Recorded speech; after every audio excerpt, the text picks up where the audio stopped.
नमस्कार, मैं हुमायूं सिंह और आप देख रहे हैं नेक्स्ट नाइन न्यूज। आज बात करने वाले हैं उत्तर प्रदेश की सियासत को लेकर। जी हाँ, योगी आदित्यनाथ एक बार फिर से उत्तर प्रदेश में उपचुनाव में कहीं ना कहीं बड़ा प्लान करते हुए दिखाई दे रहे हैं। माना यह जा रहा है कि इस बार कटहरी सीट है, मिल्कीपुर सीट है, उस पर योगी आदित्यनाथ अपनी जीत का परचम लहरा सकते हैं। वहीं अखिलेश यादव ने 6 सीटों पर अपने प्रत्याशियों का ऐलान कर दिया है और कहा यह जा रहा है कि इस बार इन 6 सीटों के माध्यम से अखिलेश यादव फिर से लोकसभा चुनाव का समीकरण दोहराते हुए नजर आ सकते हैं। लेकिन क्या इतना आसान है इस बार के उपचुनाव की सभी सीटों पर जीत दर्ज करना? जी हाँ, अगर पूरा समीकरण समझा जाए तो माना यह जा रहा है कि अखिलेश यादव जिस तरीके से 6 सीटों पर अपने प्रत्याशी, जिसमें से फूलपुर, मछुआ और करहल और बिजनौर की सीट पर उन्होंने अपना दबदबा कायम रखा है। वहीं कटहरी सीट की बात करें तो वहां पर लालजी वर्मा की बेटी हो सकता है चुनावी मैदान में उतर जाए। और अगर बात करें मिल्कीपुर सीट पर तो मिल्कीपुर पर अवधेश प्रसाद के बेटे अजीत प्रसाद को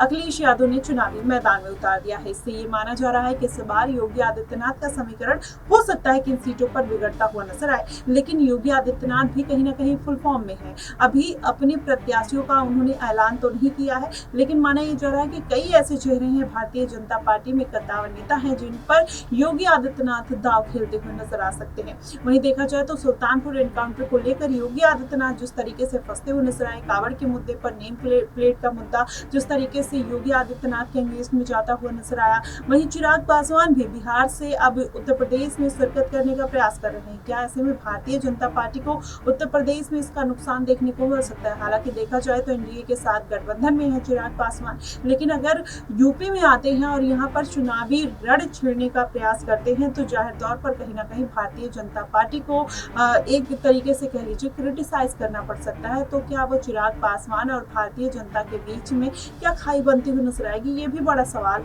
उठता हुआ नजर आ रहा है। और वहीं अगर देखा जाए तो क्या योगी आदित्यनाथ 10 सीटों पर बृजभूषण शरण सिंह, संघमित्रा मौर्य, अपर्णा यादव या वरुण गांधी को एक बार फिर से मौका देते हुए नजर आएंगे? क्योंकि ये तमाम ऐसे चेहरे हैं जो भारतीय जनता पार्टी से सांसद रह चुके हैं और उन्होंने अपनी सीटों पर जीत भी दर्ज की है, लेकिन फिर भी भारतीय जनता पार्टी ने कुछ विवादित बयानों के चलते इनका टिकट काट दिया था। क्या एक बार फिर से भारतीय जनता पार्टी इनको मौका देते हुए नजर आएगी? अगर देती है तो जाहिर तौर पर चाहे बृजभूषण शरण सिंह की बात करें, अपर्णा यादव की बात करें या वरुण गांधी, कहीं ना कहीं मिल्कीपुर सीट पर अपना दबदबा कायम कर सकते हैं। क्योंकि आसपास के जो क्षेत्र हैं जिसमें गोंडा, बहराइच, सुल्तानपुर ऐसे जो एरिया आते हैं जिन पर कहीं ना कहीं बृजभूषण शरण सिंह का दबदबा माना जाता है, ऐसे में अगर योगी आदित्यनाथ उनको मिल्कीपुर की सीट की कमान देते हैं तो जाहिर तौर पर हो सकता है कि भारतीय जनता पार्टी को फायदा मिलता हुआ नजर आए। लेकिन वहीं दूसरी तरफ अगर देखा जाए विनेश फोगाट के मुद्दे पर जिस तरीके से बृजभूषण शरण सिंह फंसते हुए नजर आए थे,